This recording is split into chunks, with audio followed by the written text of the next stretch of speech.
అందరికీ సుప్రభాతం. ఏదైనా ఒక మంచి పని చేసే ముందు సాధారణంగా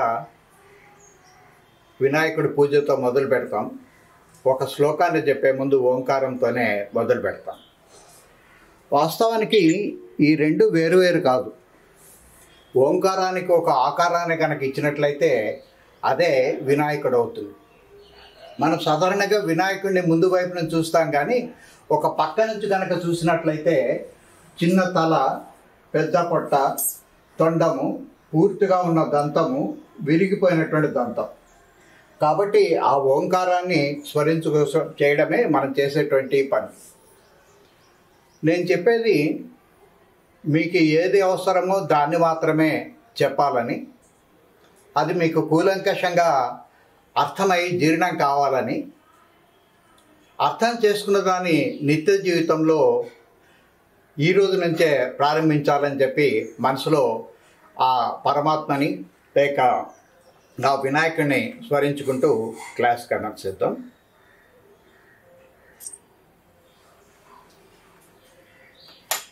సాధారణంగా ఏదైనా ఒక విషయాన్ని మనం తెలుసుకోవాలనుకున్నట్లయితే మనము ప్రత్యక్ష ప్రమాణము, అనుమాన ప్రమాణం అని రెండు రకాలైన ప్రమాణాలని ఉపయోగిస్తాం.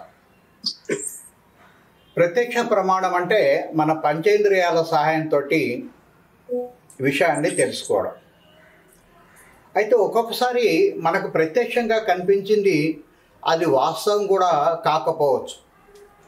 ఉదాహరణకి రోజు సూర్యుడు తూర్పున ఉదయించి పడమట అస్తమిస్తాడు, భూమి కదలకుండా ఉంది, సూర్యుడు కదులుతున్నాడు అని చెప్పి మనకు అనిపిస్తుంది.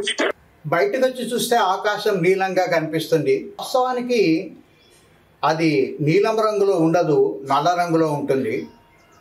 భూమాకర్షణ శక్తి వల్ల వంకరగా తిరిగినట్లు కనిపిస్తుంది, కానీ నిజానికి వంకర అనేది దానికి ఉండదు.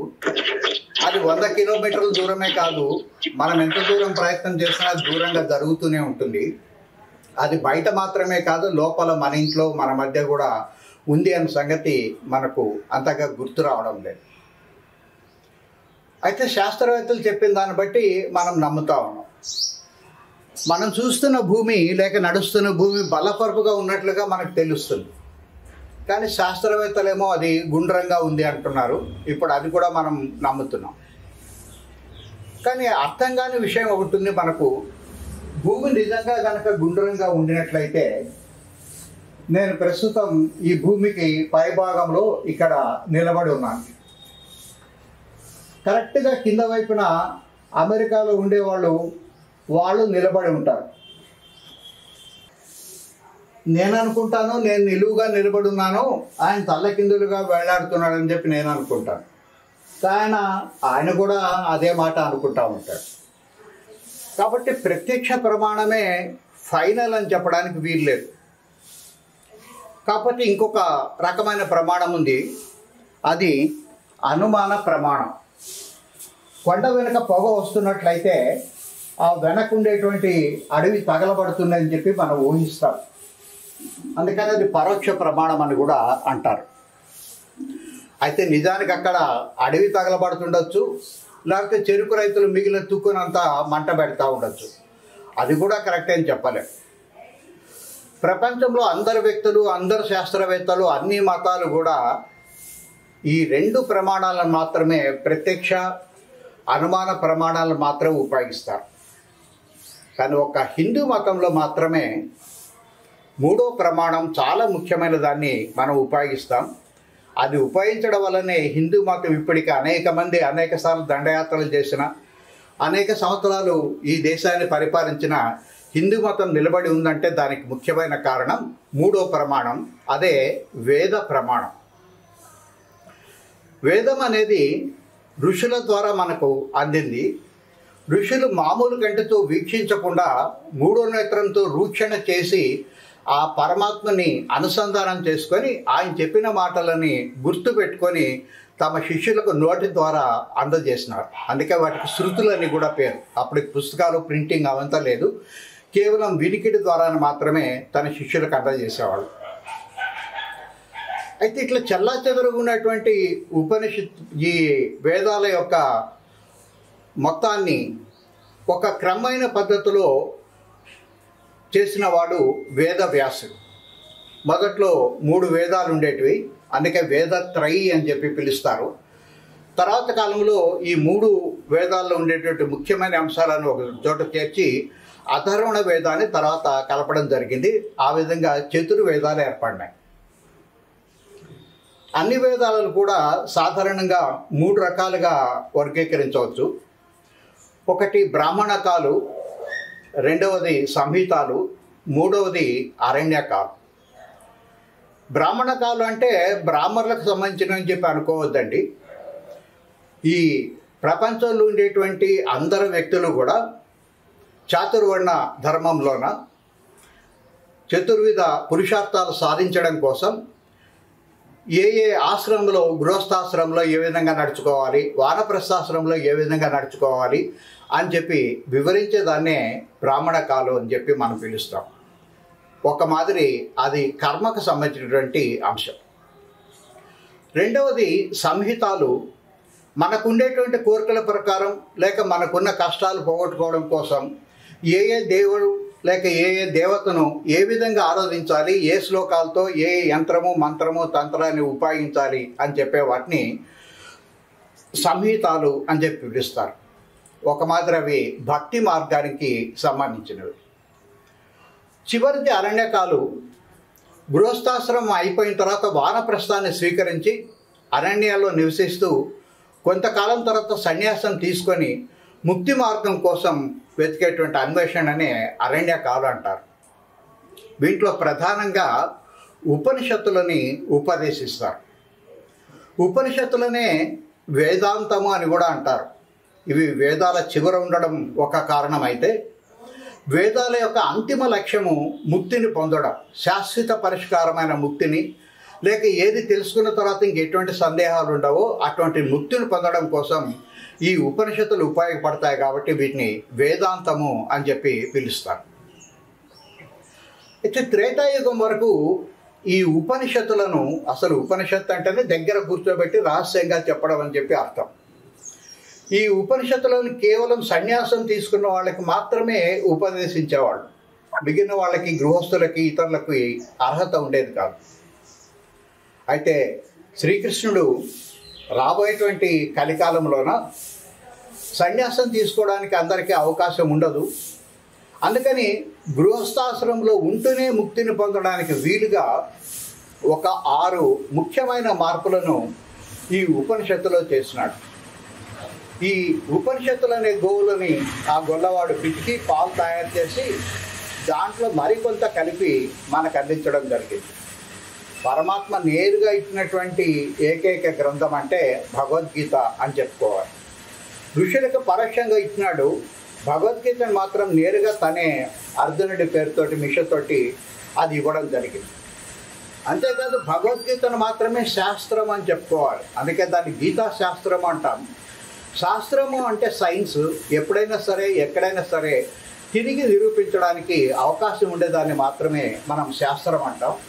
ఈరోజు శాస్త్రవేత్తలందరూ కూడా నోబెల్ బహుమతి గ్రహీతలు కూడా పోయిన సంవత్సరం, ఈ సంవత్సరం నోబెల్ బహుమతి తీసుకున్న వాళ్ళు అదే శాస్త్రాన్ని తిరిగి నిరూపించడం వాళ్ళు అదే పనిగా పెట్టుకున్నారు. కొద్ది రోజుల్లోనే శాస్త్రవేత్తలకు మనకు మతాల గురించి చెప్పడం మొదలు పెడతారు. అది ఎంతో దూరంలో ఆ రోజు లేదు. పోతే ఈ ఉపనిషత్తులు ప్రారంభం చేసేటప్పుడే శ్రీకృష్ణుడు ఏది ముఖ్యమైనది అని చెప్పి ఒక సూచన చేస్తాడు. అద్వైతామృత వర్షిణీం భగవతీం నారాయణీం స్వయం అని మొట్టమొదటే సూచన చేస్తాడు. అంటే ఈ భగవద్గీత ద్వారా మనం అద్వైతాన్ని తెలుసుకొని, ఎందుకంటే అద్వైతం మాత్రమే అమృతం కాబట్టి దాని ద్వారా ముక్తిని పొందాలని చెప్పి తెలియజేస్తాడు. అయితే ఈ అద్వైతామృతం అనేది దేవతలు తాగేటువంటి అమృతం కాదు. వాళ్ళు తాగేటువంటి అమృతం వల్ల చిరకాలం, చాలా కాలం జీవిస్తారేమో కానీ శాశ్వతంగా ఎప్పుడు ఉండరు. ఎప్పుడో ఒకసారి ఈ శరీరాన్ని వదిలేయాల్సిందే. మరి శ్రీకృష్ణుడు ఇచ్చేటువంటి అద్వైతం ఎటువంటి అమృతము అంటే అది తిరిగి జన్మించకుండా చేస్తుంది. ఎందుకంటే జన్మ అంటూ ఉంటే తప్పనిసరిగా మరణం అనేది తప్పదు. కాబట్టి అసలు జన్మ రాహిత్యం అనేటువంటి స్థితిని చేర్చేటువంటిది అద్వైతం అని చెప్పారు. అయితే ఈ అద్వైతామృతం ఎక్కడుంది, ఏ చాప్టర్లో ఉంటుంది భగవద్గీతలో అంటే అది ఒక చోట ఉండదు. అద్వైతామృత వర్షిణి, వర్షం మాదిరి అక్కడ అది చెల్లా చెదురుగా పడి ఉంటుంది. చాలా జాగ్రత్తగా ఏరుకోవాలి. అది కాంతి ఏదైనా ఉండినట్లయితే దాన్ని పక్కన పెట్టి దాన్ని చాలా జాగ్రత్తగా సేకరించుకోవాలి. మీకోసమని ఆ పని ఇప్పుడు నేను అదే మొదలు పెట్టబోతున్నాను. అయితే ఈ అద్వైతం అనే వర్షాన్ని పట్టుకోవాలంటే అద్వైతం కాంతి ఏముంది అనేది తెలుసుకున్నప్పుడు తప్ప మనము అవసరమైన దాన్ని తీసుకొని అవసరం దాన్ని వదిలిపెట్టడానికి సాధ్యం కాదు. అందుకని అసలు అద్వైతం అంటే ఏమిటి అని తెలుసుకోవడం కోసం ముందుగా ప్రయత్నం చేద్దాం. మన ఆలోచనలో దాదాపు 70% దేని గురించి మనం ఆలోచిస్తాము అంటే మన గురించి మాత్రమే ఆలోచిస్తూ ఉంటాం. లేక నేను ఎవరు, ఎక్కడి నుంచి వచ్చినాను, ఎక్కడికి పోవాలి, ఏ రకంగా ఈ ప్రపంచం నాకు ఉపయోగపడుతుంది అని చెప్పి తెలుసుకోవడం కోసం మనం ప్రయత్నం చేస్తాం. ఇంగ్లీష్లో నేను అనడానికి ఐ అనేటువంటి లెటర్ని ఉపయోగిస్తాం. లేక ఇది మనలాంటి జీవుడు. అయితే ఏ జీవుడైనా తనకు అవసరమైన అన్ని వస్తు సేవలను తనే సొంతంగా తయారు చేసుకోలేడు. అందుకని తన చుట్టూ ఉండేటువంటి ప్రపంచం మీద లేక జగత్తు మీద ఆధారపడవలసి ఉంటుంది. కాబట్టి మరొక క్వశ్చన జగత్తు ఉంటుంది.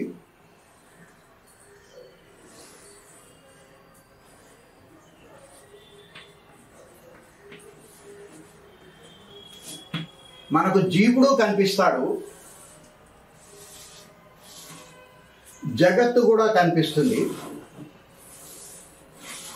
అంతేకాదు ఈ రెండు కలిసే ఉంటాయి, విడివిడిగా ఉండవు.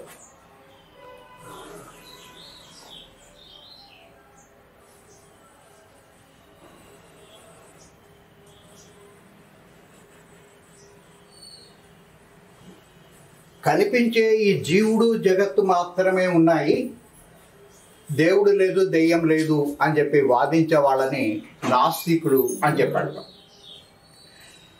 అయితే నాస్తికత్వానికి శంకరాచార్యులు ఇంకొక నిర్వచనం కూడా ఇచ్చినారు. ఎవరైతే వేదాలను ప్రమాణంగా తీసుకోరో వాళ్ళందరూ కూడా నాస్తికుల కిందనే లెక్క.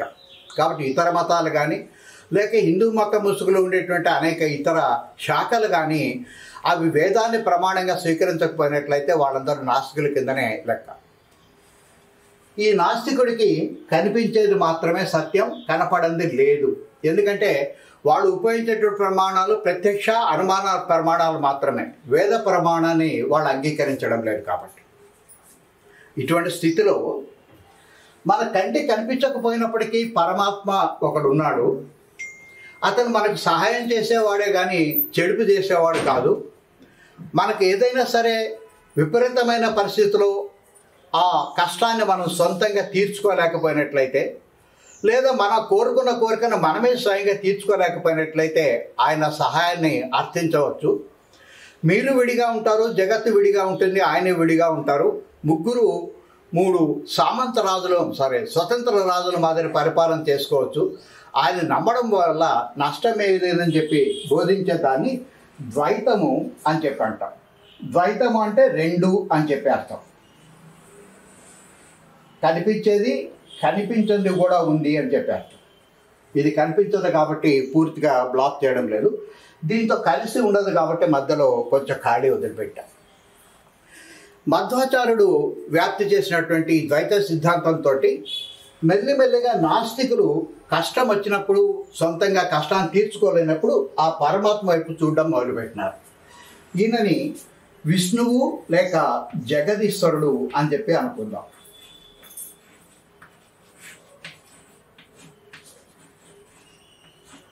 ఎందుకంటే జన్మనిచ్చిన తర్వాత బ్రహ్మతో సంబంధం ఉండదు, మరణించిన తర్వాతనే పరమేశ్వరుడితో సంబంధం. ప్రస్తుతం మనకుండే సంబంధం అంతా స్థితికర్త అయినటువంటి విష్ణువు మాత్రమే కాబట్టి ఆయన్ని జగదీశ్వరుడు అని చెప్పాడు. ఇది ద్వైత సిద్ధాంతం అయితే నాస్తికులను ఆస్తికులుగా మార్చడానికి ఇది ఉపయోగపడితే ఇంకొక మెట్టు పైకి తీసుకొని పోయిన వాడు రామానుజాచార్యులు. దాన్ని విశిష్ట ద్వైతము అంటారు. ఆయన ఏమంటాడంటే, ఇంత మునుపు అనుకున్నట్టుగా ఈ ముగ్గురు విడివిడిగా ఉండేటువంటి స్వతంత్ర రాజులు కాదు, దీనిలో స్వతంత్ర రాజు ఈయనొక్కడే, విష్ణువు మాత్రమే. మిగిలిన ఇద్దరు సామంత రాజులు, వాళ్ళ జోలికి ఆయన ఎప్పుడు రాడు, వాళ్ళ వరకు వాళ్ళు పరిపాలన చేసుకుంటూ ఉంటాడు. ఈ రాజుకి, స్వతంత్ర రాజుకి కప్పం కడతా ఉంటే చాలు, వాళ్ళ పరిపాలన వాళ్ళు చూసుకుంటారు. అవసరమైతే వాళ్ళ సహాయానికి ఆయన దిగి వస్తాడు. లేక ఇక్కడ ఏదైనా అస్తవ్యస్తంగా ఉండినట్లయితే ఒక అవతారం ధరించి మొత్తాన్ని మళ్ళీ కూడా సరి చేస్తాడు అని చెప్పేది విశిష్ట ద్వైతం. అంటే ద్వైతం కంటే ఒక మెట్టు పైది కాబట్టి విశిష్ట ద్వైతం అని చెప్పి మనం పిలుస్తాం. ఇప్పటికి 99% మంది ఇతర మతాల వాళ్ళు, హిందూ మతం వాళ్ళు కూడా దీన్నే అనుసరిస్తూ ఉన్నారు. కానీ ఇది అంతిమ లక్ష్యం కాదు. దీని తర్వాత శంకరాచార్యులు వ్యాప్తిలోకి తెచ్చినటువంటి అద్వైత సిద్ధాంతమే అసలైనటువంటి చిట్ట చివరి సిద్ధాంతం. అంటే మిగిలిన సిద్ధాంతాలు పనికిరావని చెప్పి ఇక్కడ చెప్పడం లేదు, లేక మిగిలిన మతాలు పనికిరావని చెప్పి చెప్పడం లేదు. ప్రతి మతంలో కూడా ఎంతో కొంత సత్యం ఉంది. కాకపోతే అది పాక్షిక సత్యం మాత్రమే.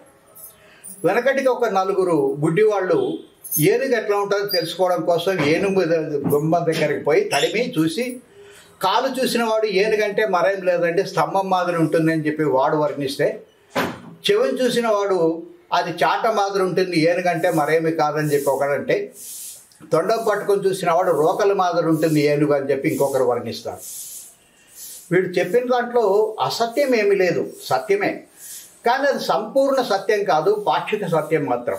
ఆ సంపూర్ణ సత్యాన్ని మనం తెలుసుకోవాలనుకున్నట్లయితే, ఆ పూర్తి ఏనుగు యొక్క స్వరూప స్వభావాలు తెలుసుకోవాలనుకున్నట్లయితే అద్వైత సిద్ధాంతాన్ని మనం పరిశీలించాల్సి ఉంటుంది. ఇది కొంచెం మొదట్లో కష్టంగా ఉంటుంది, కానీ తర్వాత తేలిక అవుతుంది. విశిష్టాద్వైతము, ద్వైతమేమో మొదట్లో సులభంగా అర్థమవుతాయి, కానీ తర్వాత వాటిని సాధించడంలో, వాటిని ఉపయోగించేటప్పుడు చాలా కష్టం అవుతాం. అందుకని కొంచెం కష్టమైనా సరే ఈ కష్టమైన మార్గాన్ని మనం ఎంపిక చేసుకున్నాం. సాధారణంగా ఎక్కడ పొరపాటు చేస్తుంటామంటే, 10th పాస్ అనేటువంటి విద్యార్థి ఇంటర్మీడియట్లో చేరేటప్పుడు ఎంపీసీనా బైపీసీనా సైన్స్ తీసుకోవాలనుకున్నాడు. ఎందుకంటే ఆర్ట్స్కి కామర్స్కి ఉద్యోగాలు లేవు కాబట్టి సైన్స్ తీసుకోవాలనుకున్నాడు. కానీ సైన్స్లో ఏది తీసుకోవాలంటే 2 గ్రూప్స్ ఉన్నాయి, ఎంపీసీ బైపీసీ. మ్యాథ్స్ అంటే భయం ఉండేటువంటి వాడు ఏం చేస్తాడంటే ముందుగా బైపీసీ తీసేసుకుంటాడు, సులభంగా ఉంటుందని. 2 ఏళ్ళు సుఖపడతాడు. తర్వాత ఎంబీబీఎస్ సీట్ రాక డొనేషన్లు కట్టి, లేక వచ్చినా కూడా నానాకు తిప్పలు పడి ఎంబీబీఎస్ చదివి, ఆ ఎంబీబీఎస్ పూర్తి చేసినా అది ఎందుకు పనికిరాదు కాబట్టి మళ్ళీ స్పెషలైజేషన్ చేసి తర్వాత కష్టపడతాడు. ఇంకొక వైపు ఎంపీసీ స్టూడెంట్ కనుక ఎవరైనా ఎంపీసీ గ్రూప్ను కనుక చేసుకున్నట్లయితే మొదటి 2 సంవత్సరాలు కొంచెం కష్టంగానే ఉంటుంది, ఎందుకంటే మ్యాథ్స్ కొంచెం కష్టమైన సబ్జెక్ట్ కాబట్టి. బట్ బయటికి కనుక కష్టపడి బయటకు రాగలిగినట్లయితే కావాల్సిన ఇంజనీరింగ్ కాలేజెస్ ఉన్నాయి, కావాల్సిన కోర్సెస్ ఉన్నాయి, ఎప్పటికప్పుడు మారుతున్నటువంటి కోర్సెస్ ఉన్నాయి కాబట్టి అతను చాలా సులభంగా తన జీవితాన్ని గడపగలుగుతాడు. కాబట్టి ఈ చాయిస్ మనం చాలా జాగ్రత్తగా చేసుకోవాల్సి ఉంటుంది. సులభంగా ఉందని చెప్పి 2 సంవత్సరాలు బైపీసీ తీసుకొని తర్వాత 20 సంవత్సరాలు కష్టపడ్డామా, లేక కొంచెం కష్టమైనా సరే ఎంపీసీ గ్రూప్ తీసుకొని తర్వాత 20 సంవత్సరాలు సుఖపడ్డామా అనేది ఒక డెసిషన్ తీసుకోవాలి. మీరు ధైర్యంగా వచ్చి ఆ డెసిషన్ కోసం నిలబడినారు కాబట్టి అద్వైత సిద్ధాంతం గురించి ఇప్పుడు పరిశీలిద్దాం. మీరేమో జీవుడు ఉన్నాడు, జగత్తు ఉంది, జగదీశ్వరుడు ఉన్నాడు అని చెప్పి అంటున్నారు.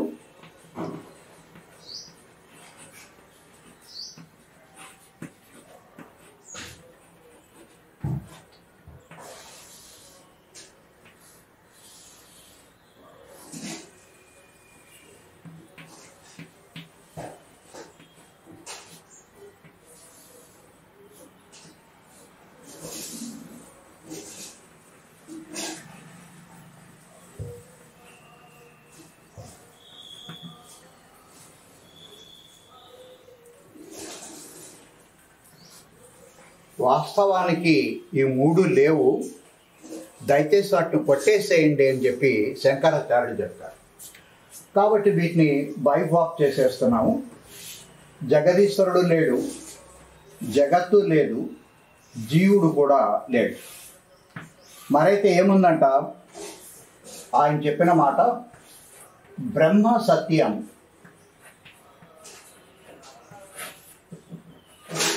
జగత్ మిథ్య.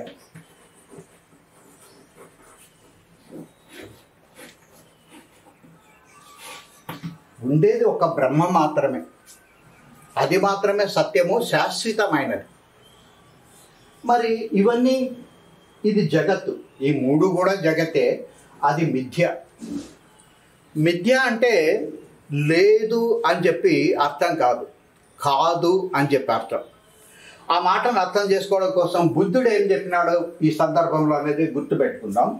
ఆయన బ్రహ్మ శూన్యం,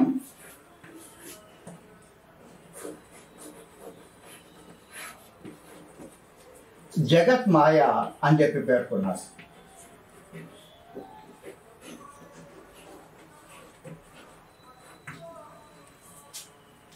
బుద్ధుడు ఉపయోగించేటటువంటి మాయ అనే మాటకు అర్థం ఏంటంటే లేదు అని చెప్పి అర్థం. మరి శంకరాచార్యుడు ఉపయోగించిన మిథ్య అనే మాట అది కూడా మాయ లాంటిదే, కానీ ఈయన అర్థం ఏంటంటే కాదు అని చెప్పి అర్థం.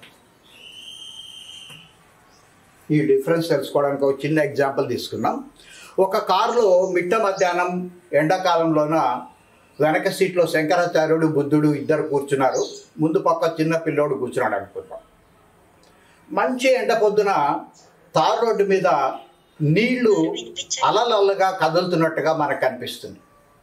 అప్పుడు కారులో ముందు కూర్చున్న పిల్లవాడు అంటాడు నీళ్లు నీళ్లు అంటాడు. పిల్లలకి నీళ్ళు అంటే చాలా ఇష్టం, అందులో వేడిగా ఉంది కాబట్టి నీళ్ళలో కాసేపు దిగొచ్చు అని చెప్పి వాడు సరదా నీళ్లు నీళ్లు అంటాడు. అప్పుడు బుద్ధుడు అంటాడు అది మాయ, అక్కడ నీళ్లు లేవు అంటాడు. కానీ శంకరాచార్యుడు అంటాడు అది మిథ్య, అవి నీళ్లు కాదు సూర్యరశ్మి అంటాడు. అంటే అసలైంది ఏదో చెప్పేదేమో మిథ్య అనేది అర్థం. అంటే అవి నీళ్లు కాదు సూర్యరశ్మి అని ఈయన చెప్తే నీళ్లు లేవు అని చెప్పి బుద్ధుడు చెప్తాడు. అట్లా చెప్పడానికి కారణం ఈయనేమో ఈ ప్రపంచమంతా కూడా మిథ్య, బ్రహ్మ మాత్రమే సత్యం అంటాడు. కానీ ఈయనకు బ్రహ్మ లేడు, బ్రహ్మ శూన్యం. అందుకని నాస్తికవాదం, బుద్ధిజం అంతా కూడా నాస్తికవాదం అని చెప్పి జాగ్రత్తగా గుర్తుపెట్టుకోవాలి. మరి ఎందుకు వచ్చిందో కానీ మనకు దశావతారాల్లో బుద్ధుడిని కూడా కలుపుతూ ఉంటారు. బహుశా ఈ బుద్ధుడు కాకపోయిండొచ్చు, పాత కాలం నాటి బుద్ధుడు అని చెప్పి ప్రాతస్మరణీయులు చాగంటి కోటేశ్వరరావు గారు అప్పుడప్పుడు చెప్తూ ఉంటారు. ఇక్కడ మనకు సందేహం వస్తుంది, ఎందుకంటే అద్వైతం అర్థం చేసుకోవడం కొంచెం కష్టం కాబట్టి జాగ్రత్తగా వినండి. నాకు ఈ బ్రహ్మాన్ని మీరు ఏదైతే చెప్తున్నారో ఈ బ్రహ్మ త్రిమూర్తుల్లో బ్రహ్మ కాదు, పరమాత్మ. ఆ త్రిమూర్తులను కూడా సృష్టించినటువంటి పరమాత్మ. మీరు ఎవరైతే బ్రహ్మ సత్యం అని చెప్తున్నారో ఆయనేమో నాకు కనపడడం లేదు, నేను కనిపిస్తున్నాను, నా చుట్టూ ఉండేటువంటి ప్రపంచం కనిపిస్తుంది. మహావిష్ణువు నేను చూడకపోయినా చూసి వచ్చిన వాళ్ళు చెప్పినారు ఆయన ఉన్నాడు వైకుంఠంలో అని చెప్పి అంటున్నారు. ఆ కనిపించే వాటిని చూసిన వాటిని లేదంటున్నారు, కనపడడం దాన్ని ఏమో ఉంది అంటున్నారు. ఇది ఎట్లా పొత్తు కుదురుతుంది అని చెప్పి సందేహం వస్తుంది. దానికి శంకరాచార్యుడు ఏమంటాడంటే ఈ మూడు కూడా సత్యాలు కాదు, నిజాలు. మనం ఈ రెండింటిని సత్యం అనే మాటని నిజం అనే మాటని కలిపేసి ఒకదాని బదులు ఒకటి వాడుతుంటాం.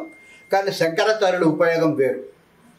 నిజము అంటే జనించి గతించేది. నేను కనిపిస్తున్నాను, నేను జన్మించినాను కాబట్టి ఎప్పుడో ఒకసారి ఈ శరీరాన్ని వదిలేయాలి. అట్లాగే చుట్టూ ఉండే ప్రపంచం కూడా ఎప్పుడోసారి రూపురేఖలు మార్చుకుంటుంది, లేక మహాప్రళయంలో ఇదంతా కూడా వెళ్ళిపోతుంది. ఆ మహాప్రళయంలోనే వైకుంఠంలో ఉండేటువంటి విష్ణువు కూడా పోతాడు, బ్రహ్మ పోతాడు, శివుడు కూడా పోతాడు, ఎవరు ఉండరు. అంటే వీళ్ళందరూ జనించి గతిస్తారు. జనించకుండా గతించకుండా శాశ్వతంగా ఏదైతే ఉంటుందో అది సత్యం, దాన్నే పరమాత్మ అంటాం. ఇది దీనికి ఉండేటువంటి ప్రత్యేకత. ఇది కనపడకపోవచ్చు, మనకు గాలి కనపడదు, కానీ అది ఉందని చెప్పి మనకు తెలుసు, ఎందుకంటే అది లేకపోతే ఒక క్షణం కూడా మనం జీవించలేం. కాబట్టి కనపడకపోయినప్పటికీ కూడా బ్రహ్మ మాత్రమే సత్యము, శాశ్వతమైనది, దానికి పుట్టుక లేదు, చావు అనేది లేదు. ఇవన్నీ కూడా జనించి గతిస్తూ ఉంటాయని చెప్పి శంకరాచార్యుడు యొక్క వాదన. అందుకని ఆయన ఏమన్నాడంటే ఇది మాత్రమే శాశ్వతమైనది, మిగిలిన మీరు ఏదైతే చూస్తున్నారో ఇవన్నీ నిజాలు, వాస్తవానికి అవన్నీ కూడా మిథ్య మాత్రమే అంటాడు. మిథ్య అంటే మీకు ఏదైతే వస్తువుగా కనిపిస్తుందో నిజానికి అది వస్తువు కాదు. ఇందాక ఎండమావుల్లో నీళ్లు ఎట్లయితే కనిపించినాయో అవి నీళ్లు కాదు, సూర్యరశ్మి అని ఎట్లయితే మనం తెలుసుకున్నామో, మనకి ఈ ప్రపంచంలో కనిపించేటువంటి చెట్టు చేమలు, కొండలు, గుట్టలు, నదులు ఇవన్నీ కూడా నిజానికి వస్తువులు కాదు, శక్తి యొక్క గడ్డ కట్టినటువంటి రూపం. నీళ్ళను ఎట్లయితే మనం బాగా చల్లబరిస్తే ఐస్ గడ్డ కింద మారిపోతుందో, శక్తిని కనుక గడ్డ కట్టించినట్లయితే అది వస్తువుల కింద, పంచభూతాల కింద మారిపోతుంది, అట్లా కనిపిస్తుంది. వాస్తవానికి అది వస్తువు కాదు, శక్తి అనేది ఆయన చెప్పినటువంటి సిద్ధాంతం. అయితే ఆయన కాలంలో ఇది వస్తువు కాదు, శక్తి అని చెప్పి నిరూపించలేకపోయినాడు. అందుకని తర్వాత కాలంలో మళ్ళీ ద్వైతము, విశిష్టాద్వైతం అనేటివి ఏర్పడినాయి. అయితే మన అదృష్టం ఏమిటంటే 2022లో ఒక 3 నోబెల్ శాస్త్రవేత్తలకు ఫిజిక్స్లోన నోబెల్ బహుమతి వచ్చింది.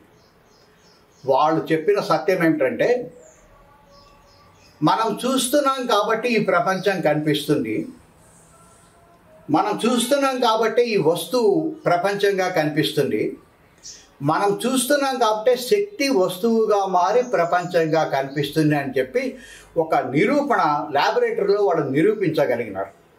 ఆ రోజు శంకరాచార్యులు నిరూపించలేదు, కానీ ఒక 2 సంవత్సరాల క్రితం నిరూపణ జరిగింది. ఈ సంవత్సరం కూడా 23లో నోబెల్ బహుమతి పొందిన వాళ్ళు కూడా అదే సిద్ధాంతాన్ని కంటిన్యూ చేసినందుకే వాళ్ళకు కూడా నోబెల్ బహుమతి పొందడం జరిగింది. అయితే ఆ చేసిన ఎక్స్పెరిమెంట్ని మనం చిట్ట చివరిలో తెలుసుకుందాం.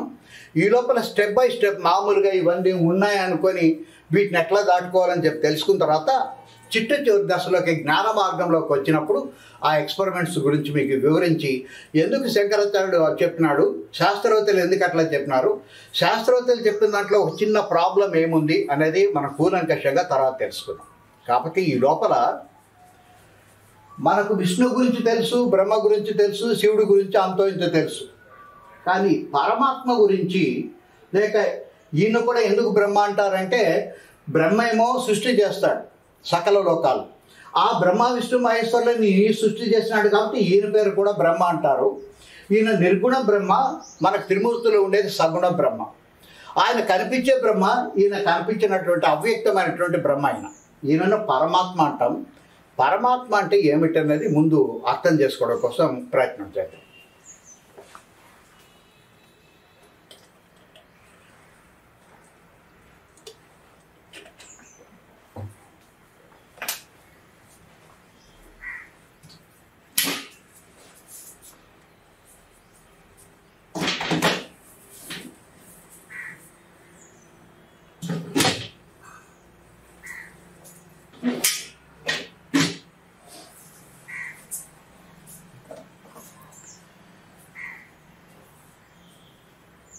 నిరాకారము, నిర్గుణమైనటువంటి దీన్ని, స్వయం ప్రకాశమైన దాన్ని పరమాత్మ అంటాం. పరమాత్మ అనే పదానికి చాగంటి కోటేశ్వరరావు గారు చాలా సందర్భాల్లో ఖచ్చితమైనటువంటి నిర్వచనం ఒకటి ఇచ్చినారు. అదేమిటంటే, ఈ పరమాత్మ అనేది స్త్రీ కాదు, పురుషుడు కాదు, నపుంసకుడు కూడా కాదు. కాబట్టి అది కేవలం పరమాత్మ జ్ఞాన స్వరూపం మాత్రమే తప్ప అది మనలాంటి ఒక వ్యక్తి లేక శక్తి లేక ఒక దేవుడు లేక దేవత అని చెప్పి మాత్రం ఎప్పుడు పొరపాటు పడొద్దండి. అది అనంతంగా వ్యాపించి ఉంటుంది. ఒక లోకానికి లేక ఒక దేహానికి అది పరిమితమైనది కాదు. అది జ్ఞానం కాబట్టి దాన్ని మనం చూడలేము. కాబట్టి ఈ సంగతి జాగ్రత్తగా గుర్తుపెట్టుకోండి. పరమాత్మ అంటే వస్తువు కాదు, పురుషుడు కాదు, స్త్రీ కాదు, నపుంసకుడు కాదు. ఈ పరమాత్మ అని పిలుచుకున్న దాంట్లో మనం అప్పుడప్పుడు ఆయన ఒక్కడే ఉన్నాడా, అనేక మంది పరమాత్మలు ఉన్నారా అనే సందేహం మనకు అప్పుడప్పుడు కలుగుతూ ఉంటుంది.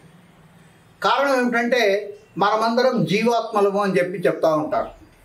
కాబట్టి ఆ లెక్కన ఒక పరమాత్మ కాదు ఉండేది, అనేక పరమాత్మలు ఉన్నాయేమో అని సందేహం మనకు కలుగుతూ ఉంటుంది. ఈ కన్ఫ్యూజన్ నుంచి బయటపడడానికి ముందు ఒక సంగతి మనం స్పష్టంగా తెలుసుకుందాం.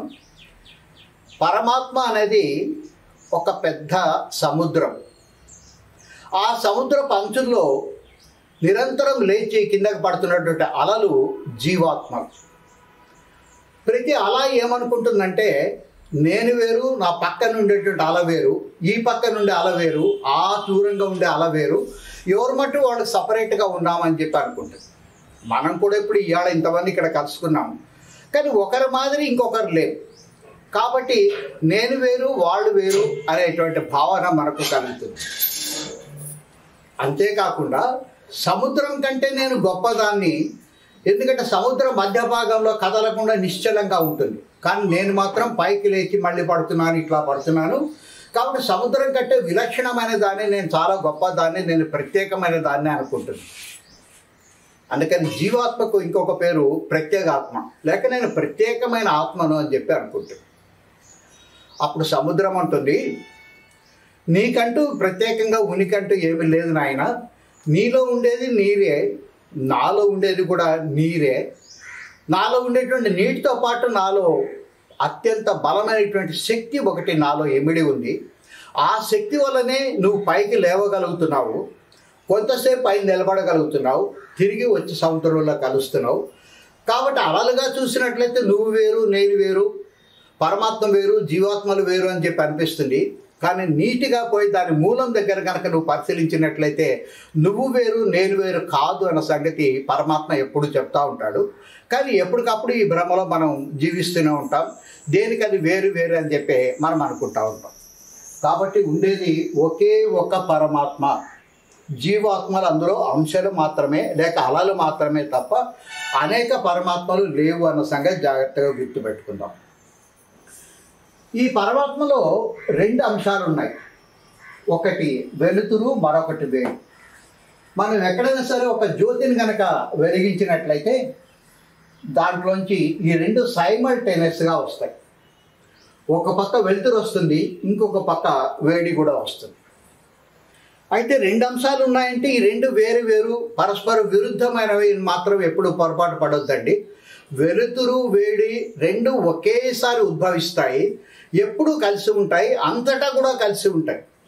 ఈ ప్రాంతంలో వేడి ఉండి ఇక్కడ వెలుతురు ఉండడం కానీ, లేక ఇక్కడ వెలుతురు ఉండి ఇక్కడ వేడి ఉండడం కానీ జరగదు. మొత్తం అంతా కూడా వెలుతురు వేడి ఎప్పుడు నిరంతరం కలిసి ఉంటాయన్న సంగతి మనం గుర్తుపెట్టుకుందాం. ఈ వెలుతురికే మరొక పేరు చైతన్యము, లేక జ్ఞానము, లేక చిత్ అని పిలుస్తాం. అట్లాగే ఈ వేడికి మరొక పేరు జడం. ఇదేమో చైతన్యము, సొంత తెలివితేటలు కలిగింది. ఇది జడం, అంటే కుర్చీ లాంటిది, మనం తోస్తే తప్ప అది కదలు, సొంతంగా అది కదలలేదు. కాబట్టి ఇది చైతన్యము, ఇది జడము, లేక శక్తి, లేక ఇది సతీదేవి అనే మాటని గుర్తుపెట్టుకోండి. కాబట్టి ఇది శక్తి, ఇదేమో జ్ఞానం, ఇదేమో జడము, ఇదేమో చైతన్యం. దీనికి సొంత తెలివితేటలు ఉన్నాయి, దీనికి సొంత తెలివితేటలు లేవు. కానీ రెండింటికి ఒక పోలిక ఉంది. ఈ జ్ఞానము లేక చైతన్యము కంటికి కనపడదు మామూలు కంటికి, అట్లాగే ఈ శక్తి కూడా మామూలు కంటికి కనపడదు.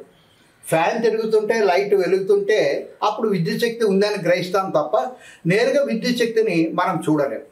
కాబట్టి ఈ రెండు మామూలు కంటికి కనపడవు. అందుకోసమే ఒక ప్రత్యేకమైన ఏర్పాటు పరమాత్మ చేసి తనను చేరడం కోసం ఈ ప్రపంచాన్ని సృష్టించినాడు, అంతేగాని మనం అనుభవించడం కోసం మాత్రం కాదు. ఒక తేడా ఉంది ఈ రెండింటికి. ఈ చైతన్యం అనేది కదలలేదు, ఎందుకంటే చైతన్యం అనంతము, అంతటా వ్యాపించి ఉంది. ఇక కదలడానికి దానికి ఖాళీ స్థలం అంటూ ఎక్కడా లేదు. ఒక చిన్న కుర్చీలోన, చేతులు ఉండే కుర్చీలోన ఒక సన్నపాటి వ్యక్తి కూర్చుంటే అటు ఇటు కదలగలడు. కానీ కొంచెం లావుగా ఉండే వ్యక్తి కూర్చుంటే కదలడానికి వీలు లేదు. పొరపాటు లేస్తే కుర్చీ కూడా అతనితో పాటే లేస్తుంది. అందుకని చైతన్యానికి ఉండేటువంటి అది అడ్వాంటేజ్, డిసడ్వాంటేజ్ మనకు తెలియదు, కానీ దీనికి ఒక లక్షణం ఉంది. ఇది అచలం, కదలలేదు, లేక స్థాణువు అక్కడే ఉంటుంది అని చెప్పారు. దీన్ని విభజించడానికి కూడా వీలు లేదు, లేక భాగించడానికి వీల్లేదు, అంతటా కూడా సమానంగా పరుచుకొని ఉంటుంది. ఈ జడానికి లేక ఈ శక్తికి ఒక లోపం ఉంది, ఇది చూడలేదు. ఎందుకంటే ఇది జడ పదార్థం కాబట్టి కుర్చీ ఎట్లయితే చూడలేదో ఆ జడ పదార్థం లేక శక్తి అనే దానికి తెలివితేటలు అనేటివి లేవు. మరి అటువంటి పరిస్థితుల్లో సృష్టి ఎట్లా జరుగుతుంది అంటే ఈ రెండు కలిస్తేనే సృష్టి జరుగుతుంది తప్ప విడివిడిగా ఉంటే, విడివిడిగా పని చేయకపోయినట్లయితే సృష్టి జరగడానికి అవకాశం లేదు. ఇంతవరకు చెప్పినట్లుగా ఈ వేడి వెలుతురు ఎప్పుడు కలిసే ఉంటాయి, అవి విడిగా ఉండలేవు. కానీ విడిగా ఉండకపోవడమే కాదు, కలిసి పని చేసినప్పుడు మాత్రమే సృష్టి అనేది జరుగుతుంది, లేకపోతే జరగదు. ఈ శక్తి సహాయం లేకపోతే ఈ తెలివితేటలు ఉండేటువంటి చైతన్యం సృష్టి చేయలేదు. చైతన్యానికి తెలివితేటలు ఉండినా ఇక్కడ శక్తి కనుక లేకపోతే సృష్టి జరగదు. లేక ఈ శక్తి సృష్టి చేయడానికి సిద్ధంగా ఉంది, కానీ ఎట్లా సృష్టి చేయాలని చెప్పేటోళ్ళు ఎవరు లేకపోయినట్లయితే ఈ సృష్టి జరగడానికి అవకాశం లేదు. ఈయన డ్రైవర్ లాంటి వాడు, ఇదేమో కారు లాంటిది. కాబట్టి ఆ డ్రైవర్ కదలడు కానీ కార్ని కదిలిస్తూ ఉంటాడు. ఈ ఇద్దరు కలిసి పనిచేసినప్పుడు మాత్రమే అది సృష్టి అనేది సాధ్యమవుతుంది, కానీ లేకపోతే సాధ్యం కాదు. అనుకోకుండా ఈ రెండు కలిసి ఉండినప్పుడు, ఈ సత్ చిత్ కలిసి ఉండినప్పుడు అది సచ్చిదానందం అవుతుంది. అంటే మూడవది ఒకటి వచ్చి ఈ రెండింటికి యాడ్ అవుతుంది. సత్ ప్లస్ చిత్ ప్లస్ ఈజ్ ఈక్వల్ టు ఆనందం. మనము తమలపాకుల్లోన పచ్చటి తమలపాకులు, ఎర్ర రంగులో ఉండేటువంటి ఒక్కని, తెల్లటి సున్నాన్ని కలిపితే చిట్టి చివరికి ఎరుపు రంగు ఎట్లయితే వస్తుందో, ఈ రెండింటి కలయిక వల్ల అనుకోకుండా ఆనందం వస్తుంది. దాన్నే బ్రహ్మానందం అంటాం.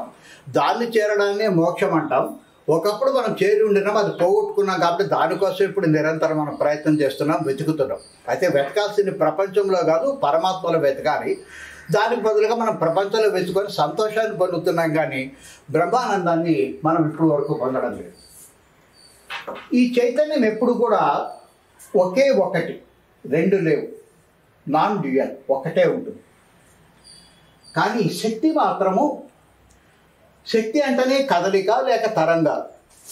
శక్తి ఉన్నది కూడా ఒకే ఒక్కటే, కానీ ఈ తరంగాలు దూరంగా ఉండి కదులుతున్నాయా అంటే ఫ్రీక్వెన్సీ తక్కువ ఉందా, లేకపోతే ఫ్రీక్వెన్సీ ఎక్కువ ఉందా అనే దాన్ని బట్టి రకరకాలుగా శక్తిని విభజిస్తారు. ఉష్ణశక్తి, శబ్దశక్తి, అయస్కాంత శక్తి, విద్యుత్ శక్తి, విద్యుత్ అయస్కాంత శక్తి, ఎక్స్ తరంగాలు, గామా తరంగాలు, ఇట్లా రకరకాలుగా శాస్త్రవేత్తలు వర్గీకరిస్తున్నారు. కానీ ఇంకా వాళ్ళు ఫైనల్ స్టేజ్కి చేరుకోలేదు. కానీ మన శాస్త్రవేత్తలు అంటే మన ఋషులు ఇంత మునిపే ఈ శక్తి 18 రకాలుగా ఉంటుందని చెప్పి అష్టాదశ శక్తి పీఠాలని మన దేశంలో వివిధ చోట్ల వాటిని ఏర్పాటు చేయడం జరిగింది. ఒక్కొక్క రకమైన శక్తికి ఒక్కొక్క రకమైన ఉపయోగం ఉంటుంది. ఉష్ణశక్తి అది ఎండాకాలంలో మన పనికిరాదు, చలికాలంలో మన పనికి వస్తుంది. అట్లాగే శబ్దశక్తి లేకపోతే నేను చెప్పింది మీకు వినపడదు, మీరు చెప్పింది నాకు వినపడదు. కాబట్టి ఆ అలల యొక్క కదలికలు ఉండే ఫ్రీక్వెన్సీ లేక పౌనఃపుణ్యాన్ని బట్టి శక్తిని 18 రకాలుగా మన ఋషులు వర్గీకరణ చేస్తారు.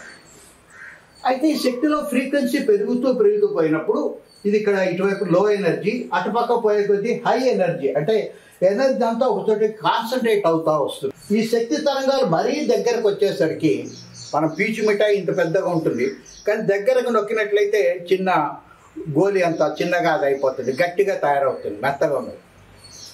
ఈ శక్తి తరంగాలన్నీ బాగా దగ్గరకు వచ్చినప్పుడు ఇంతవరకు కంటికి కనపడని శక్తి, దీంట్లో ఈ ఇన్ఫ్రారెడ్కి అల్ట్రావైలెట్కి మధ్య ఉండేది మాత్రమే విజిబుల్ లైట్, మిగిలినవన్నీ సామాన్యంగా శక్తులు మనకు కనిపించవు.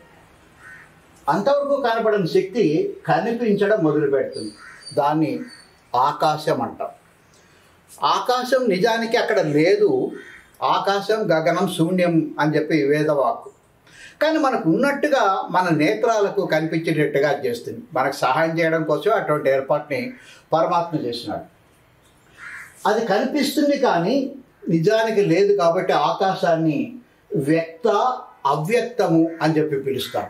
ఉన్నట్టుగా వ్యక్తం అవుతుంది, కానీ వెతుక్కుంటూ పోతే ఎంతసేపు పోయినా దూరం జరుగుతూనే ఉంటుంది తప్ప నీకెప్పుడు నీ చేతికి దొరకదని. కాబట్టి వ్యక్త అవ్యక్తం అని చెప్పి ఆకాశాన్ని పిలుస్తాం. ఈ తరంగాలు మరికొంచెం దగ్గరకు గనక వచ్చినట్లయితే ఈ ఆకాశం నుంచి వాయువు ఏర్పడుతుంది. అయితే వాయువు మనకు కనిపించదు, అవ్యక్తం, కానీ అది ఉందని చెప్పి మనకు తెలుసు. అందుకని వాయువుని అవ్యక్త వ్యక్తము అని చెప్పి పిలుస్తారు. ఇంకొంచెము ఈ వాయువు దగ్గరకు వచ్చినట్లయితే అగ్ని ఏర్పడుతుంది, అగ్ని కనిపిస్తుంది, మనం చేతి పెడితే తెలుస్తుంది కూడా. ఇంకొంచెం దగ్గరకు వచ్చినట్లయితే నీళ్లు ఫార్మ్ అవుతాయి. నీళ్లు చూడడానికి ద్రవమే కానీ దాంట్లో ఉండేది H2 అని చెప్పి మీకు తెలుసు, 2 గ్యాసెస్ కలిస్తే వచ్చింది మాత్రమే. ఇంకా దగ్గరకు వచ్చినట్లయితే అది భూమి అవుతుంది. కాబట్టి ఈ రకంగా శక్తి చాలా దగ్గర కావడం వల్ల, కుదింపు చేయడం వల్ల, లేక గడ్డ కట్టడం వల్ల పంచభూతాలు ఏర్పడతాయి. కాబట్టి ఒరిజినల్గా 18 ఫారమ్స్లో శక్తి ఉంటుంది. అదే సమయంలో పంచభూతాల కింద కూడా ఈ శక్తి రూపొందింపబడుతుంది. శక్తి రూపొందింపబడుతుంది కానీ ఇది రూపం చేయడం జరగదు. ఈ 18+5 ఇవి కలిసిన తర్వాత దీనికి ఈ చైతన్యం కూడా కలిపినట్లయితే 24 తోటి సృష్టి కార్యక్రమం అంతా కూడా జరుగుతూ ఉంటుంది. ఇక్కడ ఇంకొక చిన్న తేడాను మనం గమనించాలి. ఈ చైతన్యము నిర్గుణం, దాంట్లో ఎటువంటి గుణము లేదు. కానీ శక్తికి గుణం ఉంది, అది సగుణం. మొదట్లో సృష్టి కంటే ముందు దాంట్లో ఉండేటువంటి ఏకైక గుణం ఏమిటంటే సత్వగుణం మాత్రమే. ఎప్పుడైతే కదలిక ఏర్పడుతుందో, చెరువు నీళ్ళలో రాయేస్తే ఎట్లయితే అలలు ఏర్పడతాయో అట్లా కదలిక ఏర్పడినప్పుడు ఈ అలలు పైకి కిందికి కదలడం మొదలు పెడతాయి. ఈ పై భాగంలో ఉండే అలను రజోగుణం అని చెప్పి పిలుస్తాం, కింద భాగంలో ఉండేటువంటి అలను తమో గుణం అని చెప్పి మనం పిలుస్తాం. కొంతమంది వీటిని గుర్తుపెట్టుకోవడానికి వీలుగా ఇక్కడ ఉండేటువంటి సా అనేటువంటి అక్షరాన్ని, ఇక్కడ ఉండేటువంటి తా అనేటువంటి ఒత్తుని, ఇక్కడ ఉండే రాని తీసుకొని మూడింటిని కలిపి స్త్రీ అని చెప్పి పిలుస్తాం.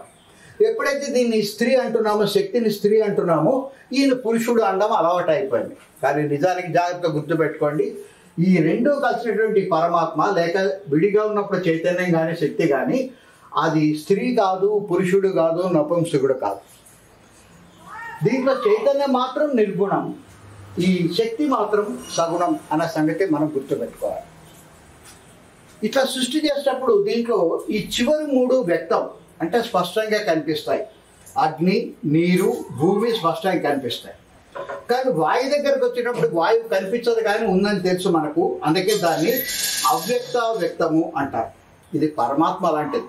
నీకు పరమాత్మ కనపడకపోవచ్చు, కానీ పరమాత్మ లేకపోతే ఈ ప్రపంచము సృష్టి ఇదంతా జరిగేది కదలదు. అందుకని నీకు కనపడనంత మాత్రాన పరమాత్మ లేదని అనుకోవద్దు, నీకు కనపడనంత మాత్రాన ఆక్సిజన్ లేదనుకోవద్దు. అది లేకపోతే నువ్వు జీవించి ఉండని చెప్పడం కోసమే ఈ రకంగా దీన్ని ప్రత్యేకంగా భగవంతుడు సృష్టించినాడు. అట్లాగే ఈ ఆకాశం ఏమో వ్యక్త అవ్యక్తం ఉన్నట్టుగా కనిపిస్తుంది కానీ నిజానికి లేదు. ఈ ప్రపంచం అట్లాంటిదే.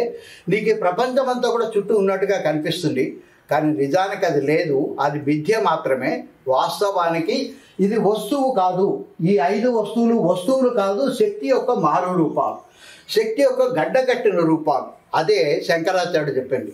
ఆయన జగత్ మిథ్య అనే మాటను ఎప్పుడు వాడినాడంటే, ఈ పంచభూతాలతోటి జగత్ తయారవుతుంది కానీ నిజానికి ఆ పంచభూతాలతో తయారైనటువంటి వస్తువులు నిజానికి వస్తువులు కాదు, శక్తి యొక్క గడ్డగట్టిన రూపాలు అని చెప్పి ఆయన వివరించినాడు. అదే విషయాన్ని ఐన్స్టీన్ కూడా వివరించినాడు. ఆయన ఏమన్నాడు, E = mc² అన్నాడు. ఈ అంటే ఎనర్జీ లేక శక్తి, ఎం అంటే మాస్ లేక పదార్థం, c² అంటే కాన్స్టాంట్ స్క్వేర్ లేక ఒక స్థిరాంకం. ఇది ఇక్కడ తీసుకున్నటువంటి స్థిరాంకం కాంతి యొక్క వేగం. కాంతి యొక్క వేగం 1 సెకండ్కి 1,86,000 మైళ్ళు స్పీడు. స్క్వేర్ అంటే దీన్ని మళ్ళీ తిరిగి దీంతో హెచ్చింపుతారని చెప్పారు. ఆ కాంతి వేగాన్ని అట్లా పక్కన చూద్దాం. కాబట్టి శక్తి = పదార్థం, పదార్థం = శక్తి. అయితే మనకు పదార్థం నుంచి శక్తిని తయారు చేయడం తెలుసు కానీ శక్తిని పదార్థంగా మార్చే కెపాసిటీ ఇంకా మన చేతికి రాలేదు. బొగ్గును తీసుకొని వేడి చేసి దాంట్లో ఉష్ణ శక్తిని మనం తయారు చేసుకుంటాం. శక్తిలోనే ఒక దాంట్లోంచి ఇంకో దాంట్లోంచి ఇంటర్చేంజ్ చేసుకుంటాం. ఎలక్ట్రిసిటీ నుంచి మ్యాగ్నెట్ తయారు చేస్తాం, మ్యాగ్నెట్ నుంచి ఎలక్ట్రిసిటీని తయారు చేస్తాం. ఈ శక్తిలో ఇంటర్చేంజ్ చేయడం మనకు తెలుసు, వస్తువులు వాడుకోవడం తెలుసు, వస్తువు నుంచి శక్తిలోకి మారడం మనకు తెలుసు. కానీ శక్తి నుంచి వస్తువుకు మారడం మాత్రం మన చేతిలో లేదు. అది పరమాత్మ మన కోసం స్పెషల్గా చేసినటువంటి ఏర్పాటు. ఆయన ఉద్దేశం ఏమిటంటే, నేను కనపడను. ఏదైతే మనం పరమాత్మ అని చెప్పాల్సి వస్తుంటే ఈ జ్ఞానం ఉన్న దీన్నే ఇప్పుడు మనం చెప్పాలి. నేను కనపడను, నా శక్తి కూడా కనపడదు. కానీ ఈ శక్తిని మార్చి మీకు వస్తువుగా ప్రపంచంగా తయారు చేసినాను. ఇది మీరు అనుభవించడం కోసం కాదు నేను ఇచ్చింది. మీరు అక్కడే ఉండి మార్చి సెప్టెంబర్ రాసుకుంటా ఉన్నారు. ఈ వస్తువు ద్వారా శక్తిని గ్రహించి శక్తి చైతన్యం ఎప్పుడూ కలిసే ఉంటాయని తెలుసుకున్నాం. ఇట్లా నన్ను చేరుకోవాలి. కాబట్టి ఇది రూట్. ప్రపంచం ఆధారంతో శక్తిలోకి మారి శక్తి దగ్గర నుంచి చైతన్యానికి చేరి ఆ పరమాత్మను చేరితే ఈ రెండు కలిసినప్పుడు సచ్చిత్ రెండు కలిసినట్లయితే మీకు బ్రహ్మానందం అనేది లభిస్తుంది, ముక్తి అనేది లభిస్తుంది. ఇది చేయాల్సిన ప్రాసెస్ అనేది ఆ శ్రీకృష్ణ పరమాత్మ భగవద్గీత ద్వారా మనకు చెప్పినట్టు. కాబట్టి అద్వైతం అంటే దాని మాట యొక్క అర్థం ఇది. మొదట్లో కొంచెం కష్టంగా ఉంటుంది మనకు, కానీ స్టెప్ బై స్టెప్ ఎట్లా అద్వైతాన్ని మనకు అడ్వకేట్ చేసినాడు, పాత రోజుల్లో సాంప్రదాయ పద్ధతులను పక్కన బట్టి శ్రీకృష్ణుడు ఎట్లా మనకు కర్మ మార్గంలో, భక్తి మార్గంలో, జ్ఞాన మార్గంలో ఎట్లా మనం ముందుకు పోవడానికి, ఈ అంతిమ లక్ష్యాన్ని చేరుకోవడానికి ఎట్లా మనకు అవకాశం ఇస్తాడన్న సంగతి రేపు తెలుసుకుందాం మనం. రేపు పరమాత్మ ఎవరు, మనం ఎవరు, మన వద్ద ఉండే సంబంధం ఏమిటి, ఇంటర్ రిలేషన్షిప్ ఏమిటనేది రేపు తెలుసుకుందాం.